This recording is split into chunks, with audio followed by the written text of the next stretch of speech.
عمرك سمعت ان نادي قطري بيبعت عرض مجاني لاي نادي في المنطقه انه ياخد منه لعيب؟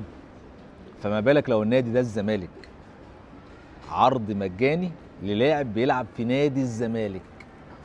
كلنا ضحكنا وكلنا هزرنا في الموضوع، بس خلي بالك ده مؤشر مهين لكل ما هو زملكاوي. ليه مهين؟ اللي بيروح يلعب ماتش ودي في قطر، يعني اللعيب المعتزل اللي بيروح يلعب ماتش ودي في قطر بياخد له حوالي 25 الف دولار. لو في حد رايح مش عارف فين الديوانيه اللي هم بيعملوها ويصوروا فيها والحاجات اللي دمها خفيف ديت، بياخد مبلغ وقدره. ان هي توصل ان انت كنادي الزمالك يجي لك عرض مجاني من نادي قطري، من الناس اللي بيدفعوا فلوس لاي حد، دي رساله لكل واحد موجود جوه النادي وكل واحد زملكاوي ان انت وصلت للحضيض.